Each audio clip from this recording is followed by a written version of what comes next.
A crook broke into a single mother's home, but no one could have ever guessed how it would end. He came to rob a woman and her child, but he left as a husband and a father. He wanted to take the last thing she had, but he gave her his heart and became a dad to her son. Hey everyone! Let us know where you're from and how old you are in the comments. We want to get to know our listeners better. The night was still like dark water. The air in the little room was heavy, smelling of damp concrete, medicine, and a little burnt oil from an old hot plate. A candle flickered in the corner. The light bulb in the hallway had burned out 2 days ago, and she couldn't afford a new one. School notebooks lay on the table, along with a couple of mugs of cold, half-empty tea. Oily rings had solidified on the surface. She sat on the couch, her hands wrapped around her huge belly. The pregnancy was getting tough. The due date was near, and every evening brought new unsettling kicks.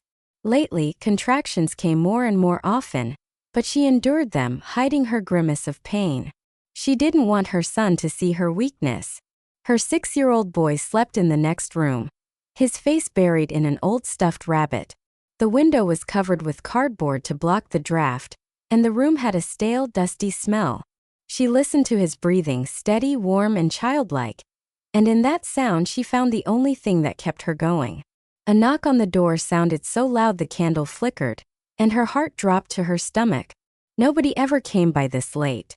The second knock was sharper, and then the lock clicked. She'd forgotten to latch the deadbolt. A dark figure appeared in the doorway. It was a man in a hooded jacket, his face hidden in shadow. He came in as if he knew exactly where he was going. His eyes scanned the room intently. He saw the bag by the wall, the old phone on the table, the jar of coins she and her son had been filling for weeks. "Money," he said in a low voice without raising it. She tried to stand up, but a sharp pain shot through her lower abdomen, twisting her so badly she almost collapsed. The world swam. She braced herself against the table, trying to breathe steadily. The man frowned and stepped closer. From the next room, a soft, sleepy voice called out, "Mom!" The boy stood barefoot, clutching his rumpled rabbit to his chest. His dark eyes, scared and cautious, fixated on the stranger's face. The man froze like someone who had just seen a living reminder of what he'd once lost. The boy's look was all too familiar. Years ago, the last time he'd seen his own daughter, she had looked at him the exact same way, clutching an old doll and not understanding why her daddy was leaving. She bent over, grabbing the edge of the table, and knew. It's starting. The contractions. Her breathing became ragged, and every movement was met with a dull, throbbing pain in her lower back. He blinked as if shaking off a thick fog. That child's gaze was still in front of his eyes, direct, trusting, but with a quiet question. "You won't hurt us, will you?" And that look was like a splinter under his skin. The woman tried to say something, but the words came out in short gasps. Her face turned bluish pale. Sweat beaded on her forehead. She held onto the edge of the table as if it were a railing on the edge of a cliff. "Ambulance," she choked out. There was no pleading in her voice, only a cold, direct need. "Call one." He stood there, his fists clenched. Just a couple of minutes ago, everything was simple. Get in, find something of value, disappear into the darkness just like always. But now something had changed.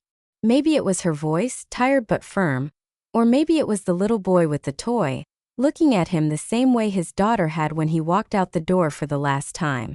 "Where's the phone?" he asked hoarsely, surprised he'd even said it. She nodded toward the shelf by the window. He walked over, grabbed the old beat-up mobile with a crack screen. His big fingers fumbled for the buttons. A dry, lifeless dispatcher's voice hit his ear. 911. "What's the emergency?"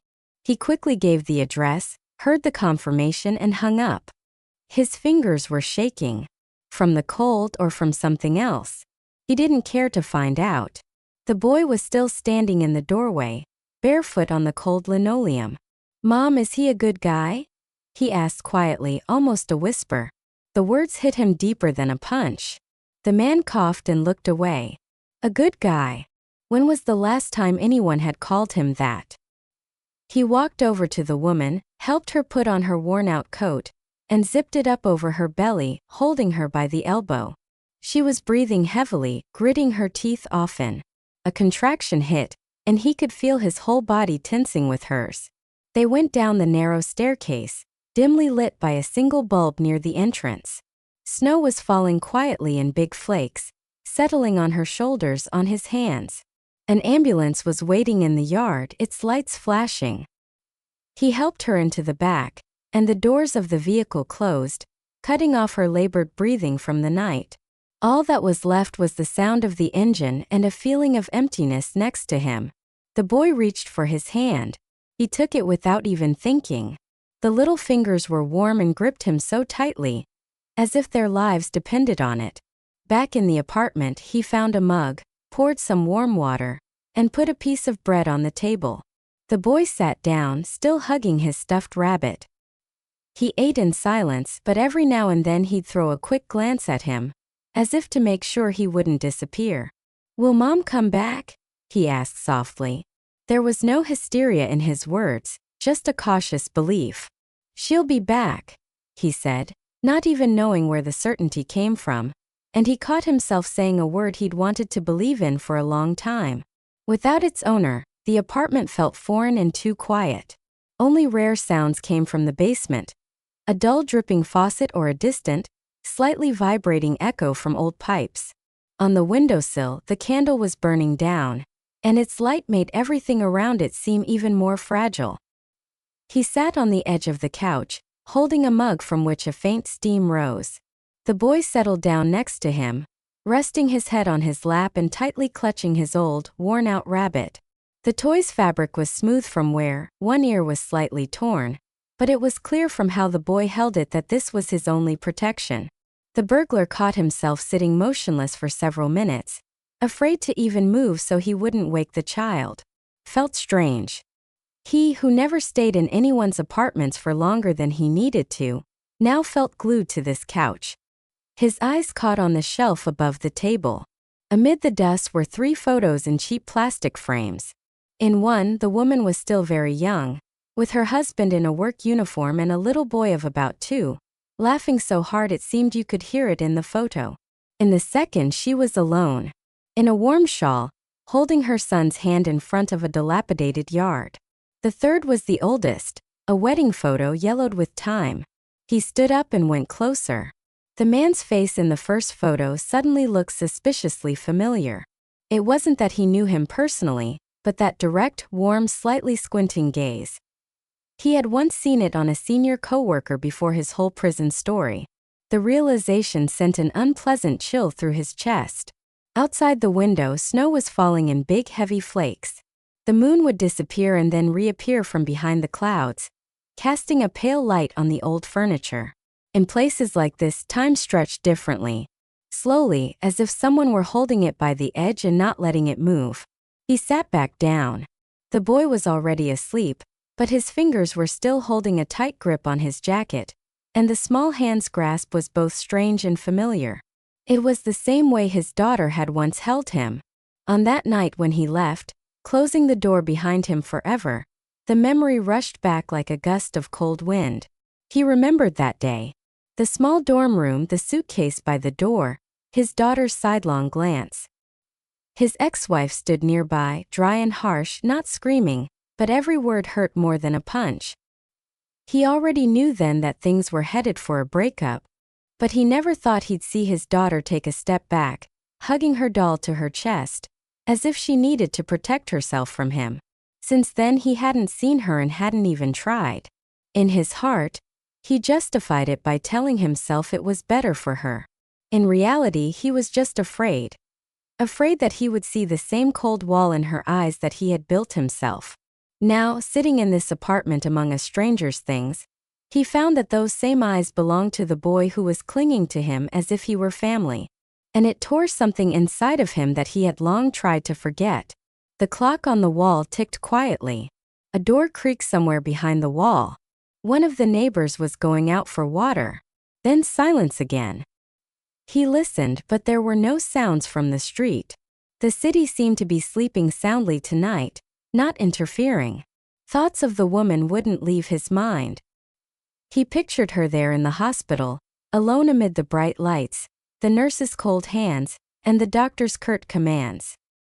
He remembered how he himself had once stood in a hospital corridor, waiting for news. But back then it was his wife behind the wall, and now behind the wall of his life, it was a strange woman he barely knew, but whom he for some reason wanted to help. The boy stirred, sighed softly, and mumbled something in his sleep. He leaned over and adjusted the blanket. In the darkness, the couch creaked, but the child quieted down again. This was a long night, and in it was the strange feeling that he had taken a step from which there was no turning back. Hey guys, we're just a few dozen subscribers short of a big goal. If you're enjoying the story, please hit that subscribe button. It helps us a lot to keep making these stories. Only 1% of our listeners are subscribed. Thanks to each and every one of you. The morning didn't come as a rescue, but as an invasion. The light didn't just seep into the room. It burst in, ripping him from the sticky darkness of the night and throwing him into a cold, all-too-honest reality. The snow had stopped falling, but the air outside was sharp, like a taut rope he could fall from at any moment. He woke up to a barely noticeable stir. The boy was already sitting on the couch, his feet dangling above the floor, his sweater hanging on him like a sack, and in his hands the same worn-out rabbit. The boy was looking through the foggy windowpane as if his mom could appear behind it, smiling and waving. "Is Mama coming back today?" he asked quietly, not taking his eyes off the window. The words were simple, but they made the man's throat go dry. Yesterday he'd promised her return with confidence, not thinking twice, but now he realized this answer could determine how the boy would live this day, and maybe his whole life. "Today," he said, trying to keep his voice from shaking. "If everything goes well." He couldn't remember the last time he had hoped for well so much. Not for luck, not for chance, but for being able to say at the end of the day, everything worked out. He got up and went to the kitchen. There, among old pots and pans, he found a box of oatmeal and made some porridge. While it cooked, he took a mug with a chipped handle from the cupboard and poured hot water from the electric kettle, which was barely holding on. "Eat up," he said, placing the bowl in front of the boy. The boy ate slowly, thoughtfully, as if mechanically, still looking out the window. The man walked over to the coat rack. Her old parka hung on a hook. In one of the pockets was a folded-up pharmacy receipt, dated 2 days ago. Vitamins, bandages, medicine. In the other, a small plastic rattle with chipped paint. He squeezed it in his hand and felt his heart ache. It wasn't about the toy. It was about the fact that she, despite everything, had faith in the future. "I'm going out for a bit," he said, looking at the boy. "You stay home and don't open the door." "Are you going to find Mom?" he asked, hugging the rabbit. He didn't answer directly, just nodded and left. Outside, the air was as harsh as ice, and every breath burned his lungs. The snow crunched so loudly under his feet it seemed the whole neighborhood could hear where he was going. He walked through the narrow streets, where the peeling houses stood like old guards, watching his every step. He had to go through the market even though he didn't like those places. The smell of fried dough, hot tea, cheap tobacco. It all mixed together and hit him with memories of the times when he himself had stood on a street corner, hiding stolen goods in his pockets. His thoughts were a jumble, but one thing remained clear. He couldn't just stay in the apartment and wait. He needed to see her to make sure she was alive, that everything had gone well. At the hospital entrance, the doors were heavy, there was a draft, and a guard with a face that had seen too much. "Who are you here for?" he asked without looking up from his newspaper. "My wife," the man exhaled, not even thinking about the word. It sounded strange, but it was the one that granted him entry. Inside, it smelled of chlorine and something metallic. The walls, painted a pale color, felt cold. He reached the right department, but a nurse with a straight back and a tired face said the new mother was in her room and visitors weren't allowed yet. "Wait in the hallway," she said and turned away. He sat down on a hard plastic chair. A coffee vending machine was lit up against the wall, but he had no coins and no desire to drink. Next to him sat a woman in an old fur coat, her fingers moving over a rosary as she whispered something endlessly. The sight strangely warmed him. He remembered his own mother, sitting just like that outside a hospital room, waiting for news about him after a fight he'd been in when he was young. From behind a half-open door, a muffled noise came, then a high, thin, new cry. He felt a chill run down his spine. The cry was like a gunshot in an empty field, sharp, piercing but full of life. He had already stood up when a voice behind him said, "There you are." He turned around and saw Gray, an old friend from his prison years. His face was the same as before, cold, stony with a squint that radiated menace. "So you've settled down here, huh?" Gray sneered. "Remember what you owe me?" The man clenched his fists. Everything inside him protested. This day was supposed to be about something else, about the woman behind the door, about the newborn, not about old dirty business. "I don't have it," he started, but Gray held up a hand, cutting him off. "I'll make it quick or you'll forget what you have here." He nodded toward the room. "Living people." The words were like a knife. He realized that the past still had him by the throat. If he didn't break the hold now, it would pull everything he'd been trying to drown back to the surface. The door to the room opened slightly. The nurse nodded. "You can go in now." He stepped forward, but he knew that behind this door, he would be given a chance to start over.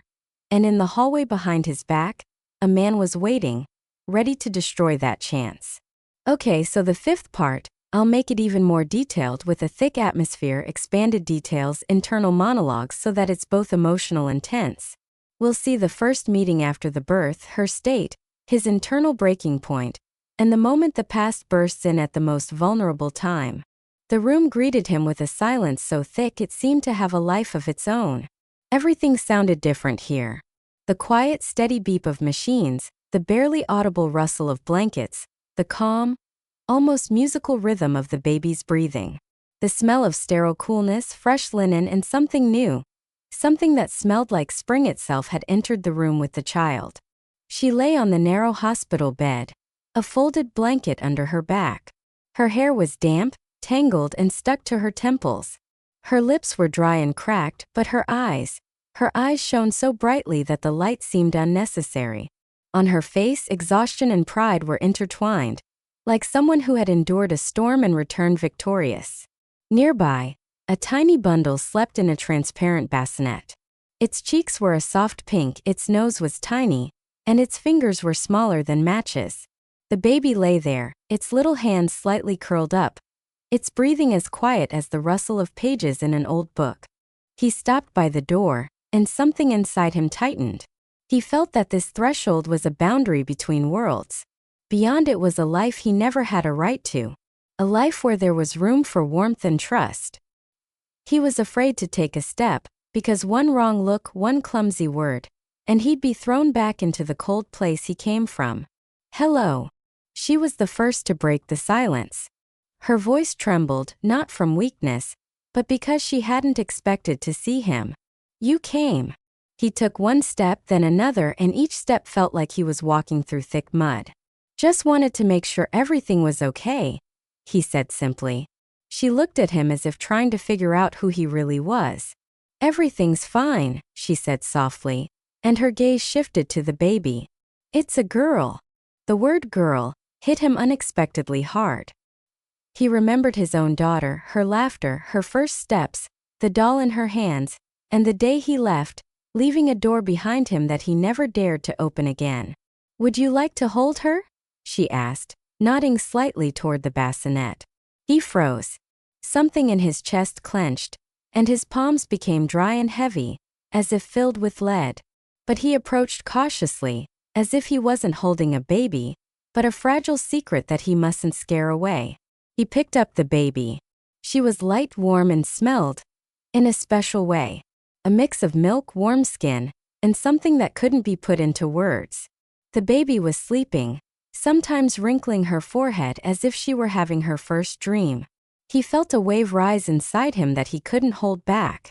Not tears, but something deeper, something that was tearing open old wounds. "She looks like you," he said. And the woman smiled, tired but sincere. But then the soft silence was shattered by the sound of footsteps in the hallway. Heavy, measured with pauses, as if the person walking wasn't in a hurry but knew exactly where he was going. He heard the rhythm and knew. This wasn't a doctor. The door opened. In the doorway stood Gray. His face was just as he remembered it, thin, angular, with a cold squint. He wore a black jacket that smelled of tobacco and frost. He scanned the room and stopped on him. "There you are," he said quietly, but with a challenge in his voice. "Settled in nicely, have you?" The woman propped herself up on her elbows. Her face showed confusion and a faint shadow of anxiety. "Who is that?" she asked. He opened his mouth, but Gray cut him off. "An old friend," he said with a smirk. "A very old one." She glanced from one to the other, and a look appeared in her eyes that he had been afraid to see. The realization that she was in the presence of a man with a past that could be dangerous. "We need to talk." Gray took a step forward, slow but confident. "This isn't the place for a confrontation, so let's go outside like men." "What's going on?" The woman's voice became firmer, but tension was already in it. Gray narrowed his eyes, leaned closer, and threw out words that made the air turn colder. "Debts have to be paid and fast. Otherwise, someone might forget about his new family here." Her eyes instantly changed. Not fear but determination mixed with hurt. She didn't ask what the debt was, didn't ask for an explanation. She had already understood the main thing. Danger was here. "Both of you get out," she said, her voice quiet but sharp. He slowly put the baby back in the bassinet, adjusted the blanket, and for a moment he lingered as if trying to memorize every feature. Then he straightened up and walked toward the door. In the hallway, the hospital smell was replaced by something else. The smell of cold metal and old streets that were pulling him back into the past. Gray stood there in no hurry, as if he knew the man wouldn't turn away. He understood. A choice was coming, and that choice would decide whether his first chance at a real life would remain behind that door, or if he would lose it just as he had lost everything before. He followed Gray out, and the doors of the room closed quietly behind his back, cutting off the warm dimness and the steady breathing of the newborn. In the hallway, the light was sharp, hitting his eyes, and the floor seemed too slippery, as if it were pushing him forward to a place he didn't want to go. Gray walked slowly, not looking back, but he could feel it. This man's steps were pulling him into the old darkness he had so desperately wanted to escape. They went down the stairs, past peeling walls streaked with gray cables. At the bottom, the air was colder. The morning frost was already in it. The security guard at the door looked up but, seeing Gray, immediately looked down again, as if the silhouette was all too familiar. The street was empty. The snow crunched under his feet. Every step echoed in the silence. Gray turned the corner into a narrow alley between the hospital and a neighboring warehouse. Two other men were standing there. A burly man with a short neck and a lanky one in an old parka. He vaguely remembered their faces but knew for sure that these were not people to mess with. "We've been looking for you for a long time," the burly man said, lighting a cigarette and blowing the smoke right into his face. Gray said, "You got yourself a cozy little spot here." Part 3. "I wasn't settling in," he replied, trying to keep his voice steady. "I was just here." Gray smirked, leaning against the wall. "Just here, but the debt still belongs to you. You think you can just disappear and pretend nothing happened?" Everything was boiling inside him, but he kept it in check. He saw her face again, pale with tired eyes but with a smile when she said, "It's a girl." And that smile was the most important thing right now. "How much?" he asked, feeling his fingers clench into fists. Gray named a sum so high he'd never have that kind of money on hand. It meant only one thing. They wouldn't leave until they got something else. "I don't have it," he said. "Then find it fast." "You know we only wait for so long," the lanky one said, pulling a pack of cigarettes from his pocket. "And then we start looking for what's more important to a man than money." He understood they weren't talking about him. The boy's face flashed before his eyes, his tight grip on his sleeve, and the little girl sleeping in her bassinet. Something inside him broke. "Don't touch them," he said, stepping closer. They have nothing to do with this. Gray straightened up, taking his hands out of his pockets. Everything has to do with it as long as you owe us. Remember that. The wind in the alley picked up. Snow dust swirled in the air. He felt that something was about to happen. Either he'd give in or he'd change everything. Gray took a step toward him. And that very moment from his past life, when he chose between fighting and fleeing, returned with its former clarity. Instead of answering, he struck, fast and sharp, at the jaw.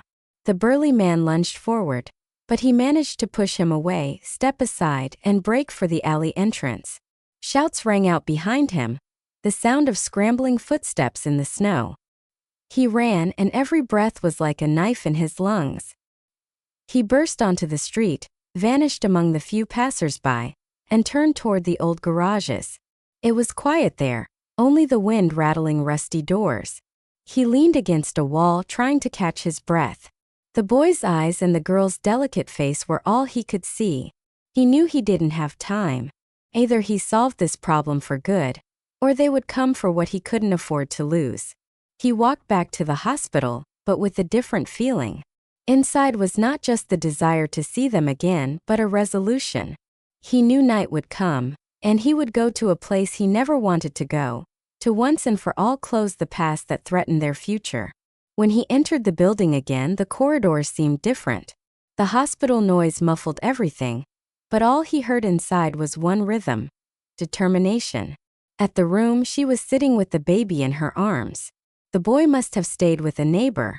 She looked up at him with a gaze that held everything: anxiety, exhaustion, and a silent question. "Everything's okay," he said quietly, walking closer. And for the first time in years, it wasn't a lie, it was a promise. She didn't answer right away, as if the words were stuck deep in her throat, and pulling them out would be painful. She just held the baby tighter, her thin arms forming a closed circle, an impenetrable fortress of warmth and fragility.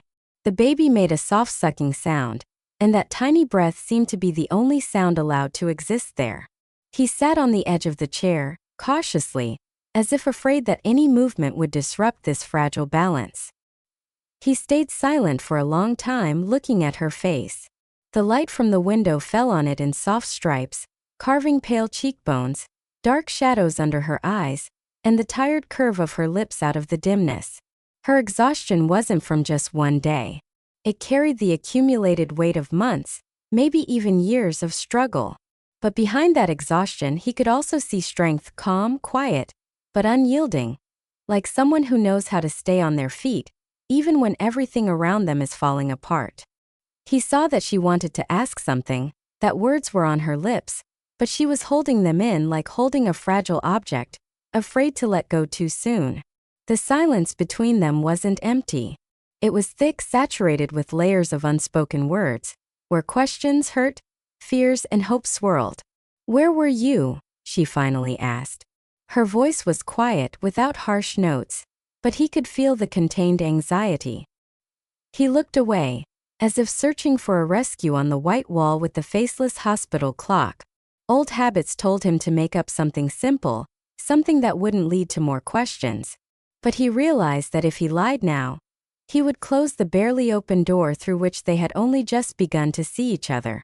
"I ran into some people from my past," he said slowly, as if each word had to be pulled from a cold, dark depth. "People I owe."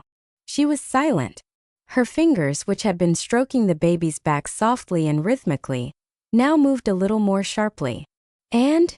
she asked curtly, not looking at him. "And they made it clear they wouldn't wait. That if I don't pay them back fast, they might come here." Her gaze slowly lifted and met his. It was a long look, piercing like a cold wind. It held everything: fear for her children, the weariness of an endless struggle, the memory of loss, and astonishingly, a small, almost imperceptible flicker of light. "You understand what this means, don't you?" He nodded, understanding all too well. It meant the past still had a death grip on him, and there would be only one way to get rid of it: act first. "I won't let them get close," he said quietly but firmly. She looked away, took a deep breath as if inhaling the cold air from outside the window, and turned to the window. Out there behind the glass, snow was falling in rare, lazy flakes. Each one was slowly choosing where to land. The room became so quiet he could hear the radiator ticking and the baby taking a small, almost startled breath in her sleep, and then exhaling a little louder, as if reassuring herself. He watched her tiny fingers, how they squeezed the edge of the blanket, and felt something being born in his chest that he had long stopped believing in. The desire to protect, not out of debt or guilt, but simply because there was no other way. A knock came at the door, and a nurse peeked in. She said dryly that she would be discharged in 2 days. For her it was just a medical notice, but for him it was the start of a countdown. 2 days, and the walls that were now keeping danger out would disappear. He got up and went out into the hallway.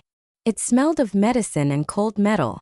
A coffee machine stood against the wall, old with peeling buttons. He took the only coin from his pocket and dropped it into the slot. The coffee was bitter and scalding, but it warmed him and helped him collect his thoughts. By the elevators, he saw an old man in a worn coat, holding a small bouquet of carnations. The old man asked for directions to the maternity ward, and after hearing the answer, he walked slowly, with a special gentleness, as if he were carrying not flowers but something alive and fragile in his hands. He watched him for a long time and suddenly had a strong desire to one day come here like that, with goodwill, without fear, and without a past that dragged him down. That night, he stayed outside the hospital, sitting on a bench, burrowing into his jacket collar, and watching the windows of the maternity ward. The light there was warm, alive, and in each flicker, someone's new story was being told. But the wind sometimes carried the smell of smoke from the garages, and then he would tense up, listening for footsteps, for voices. No one came. There was a lull. But he knew it wasn't the end. It was a pause before the past would try to break through again. Towards morning, when the snow had stopped, he made a decision. The debt would be closed. And it would be closed so that no one could ever even think about getting close to them again. Even if it meant going back to a place he'd sworn he'd never return to. When he went back to the room, he saw her sleeping. She was sitting, leaning against the pillow and holding the baby in her arms, her fingers forming a lock over the child. Her face was calm, but even in her sleep, there was a wariness about her. He sat down next to her and felt that for this moment, for her, tired but unyielding, and for the baby peacefully sleeping in her arms, he was ready to bet everything he had left. The morning of the discharge began even before the sun rose above the houses. He came to the hospital long before the appointed time, in the gray pre-dawn twilight when even the usually noisy city was asleep and only the wind was rolling light, dry snow across the empty streets. The corridors held a hushed silence. Somewhere far away, the rubber wheels of gurneys squeaked. A metal bowl clinked quietly. A nurse leaned tiredly on the counter and yawned, covering her mouth with her hand. He sat down on the familiar chair by the room, resting his elbows on his knees, and just waited. There was a strange feeling in his chest, a mix of anticipation, anxiety, and tired resolve. He knew this day would be the start of a new chapter, but also the test on which everything depended. The air around him seemed to grow thicker, and every breath was an effort. Only one thought spun in his head. His future was behind that door. Here, within these walls, it was still protected. But in a few hours they would go out into the street where everything was no longer safe. The door opened and he saw her. She was standing there, holding the baby wrapped in a warm pink blanket, from which only a tiny nose and soft pink cheeks peeked out. Next to her, a little to the side, walked the boy, tightly holding onto his mother's coat. His gaze was cautious and at the same time it was a fixed, studying look. He was staring directly at him, as if trying to figure out if this man could be trusted now. He took the bag from the nurse, and they walked slowly down the long corridor. Their steps echoed dully, and every sound, the squeak of a shoe, the rustle of fabric, seemed loud in this sterile silence. When they went outside, the sun hit their eyes. The snow sparkled and the cold air burned his lungs. A taxi was waiting by the entrance.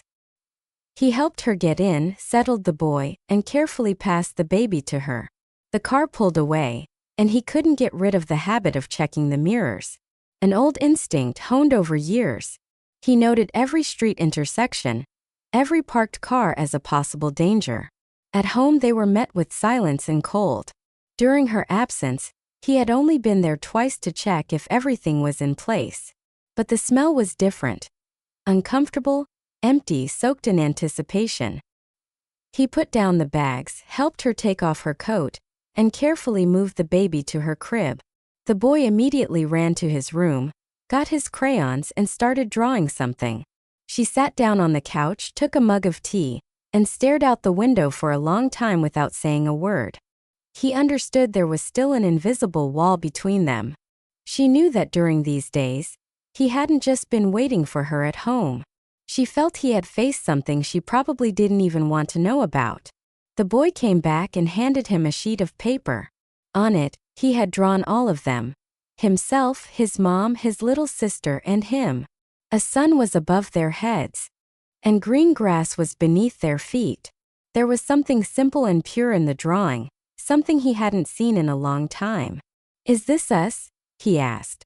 And the boy nodded, not even smiling, with a serious expression. "This is when we're finally home." He held the drawing, and something inside him trembled. It wasn't just a child's drawing. It was an invitation into their world in which he was still a stranger, but he was already on the picture as a part of the family. In the evening, he went out onto the balcony. The city was living its own life. A few cars rumbled, teenagers laughed somewhere in the distance. A dog barked in an alley. But behind the usual noise, he was listening for something else. For footsteps, for quiet conversations, for those barely perceptible sounds that could mean he was being watched. He knew Gray hadn't forgotten. Late at night, when she had put the kids to bed and silence had settled over the apartment, he sat down at the kitchen table, pulled out his old, scratched phone, and dialed a number he kept in his memory only as a reminder of who he once was. "Yeah," a hoarse voice answered. "I need to talk," he said, looking at the dark window. "Today. One time and never again." There was silence on the other end, then a quiet chuckle. "So the time has come. You know the address." He hung up the phone and went into the room. She was lying turned toward the wall, but he knew she wasn't asleep. "You're still going, aren't you?" she said quietly without turning around. "Yes," he replied. "And I'll be back." She didn't ask where he was going, didn't ask him to stay. But in the way she slightly hunched her shoulders, he felt her fear. He put on his jacket, checked his pockets, and went out into the night. The frosty air hit his face. The moon hung low, spreading silver across the snow. He walked quickly, and every step was met with tension inside. In the distance, on the outskirts, the old warehouse stood black against the sky. The door was ajar, and the faint light of a lamp spilled from inside. 3 people were waiting for him inside. Gray was sitting on a crate smoking. The smoke drifted through the room, creeping into the corners. The other 2 stood a little behind him in the shadows. "Well, you came," Gray said with a sneer. "Or did you decide to see if we'd be patient enough?" "I came to finish this," he said, closing the door behind him. He knew that everything would be decided now, in this room that smelled of tobacco and old boards. Behind his back was a home where they were sleeping, and he wasn't going to let his past reach into their future. Inside the warehouse, the cold was different from outside. Out there, the frost was alive, sharp, invigorating, and kept him on his toes. Here, the cold was dead, thick, sticky, ingrained in the walls like the smell of mold. The light came from a single lamp on the ceiling, and a blurry yellow circle picked out the figures from the darkness. Gray sat on an old crate as if on a throne. His legs were spread wide, his elbows rested on his knees, and a cigarette was between his fingers, its smoke swirling thickly, rising slowly, and settling under the ceiling as if afraid to leave. His 2 men stood a little behind him in the shadows. One was short and broad-shouldered with hands like hammers.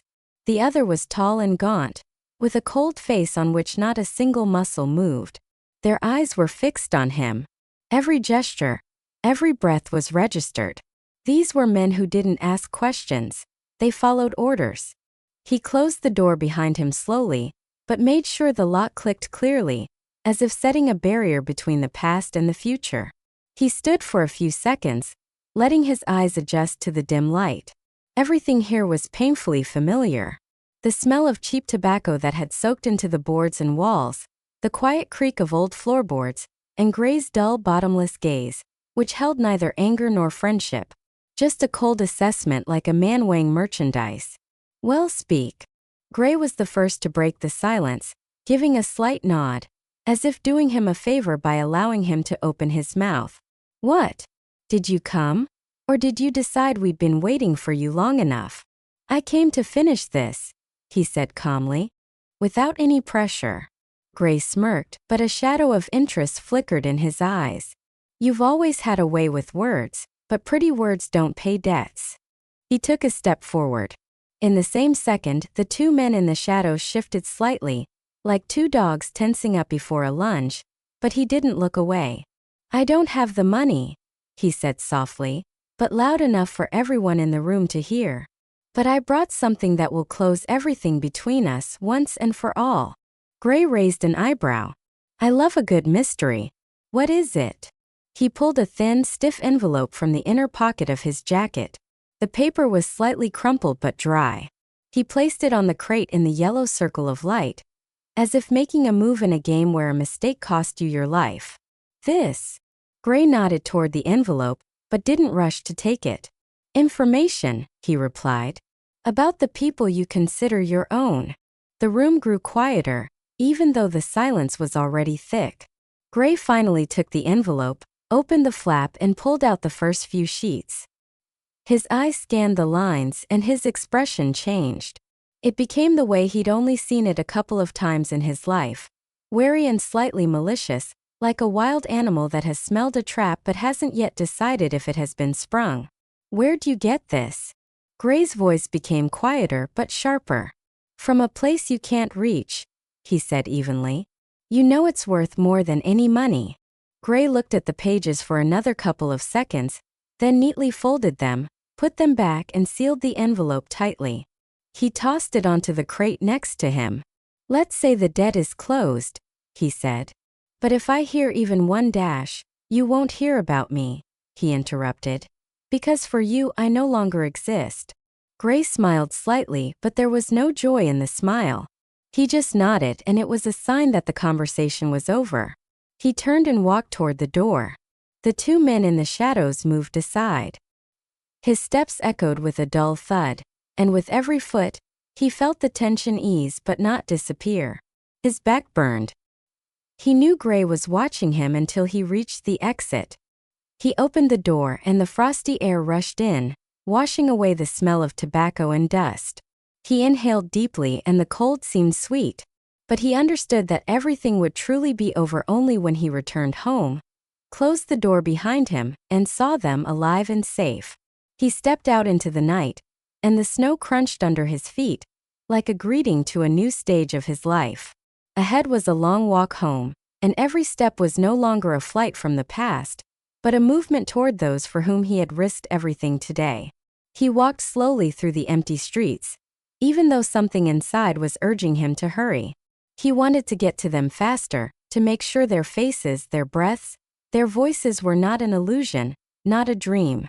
The snow under his feet was hard and crunchy, but there was no longer any anxiety in that sound, only the monotonous music of the journey home.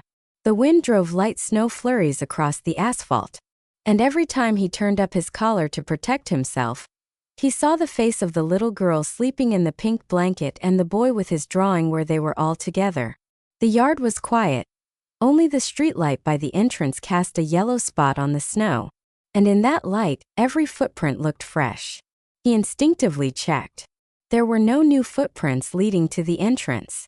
This reassured him, but not for long. He knew that danger doesn't always leave tracks. The apartment smelled of warmth and milk. He closed the door behind him slowly, trying not to make a sound. The hallway was dark. Only the soft light of a nightlight was coming from the room. He took off his jacket, hung it on the hook, and for a second, leaned his forehead against the wall, giving himself time to breathe. She was sitting in the armchair by the crib.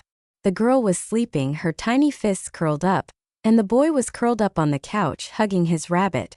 She looked up when he came in and just watched him for a while.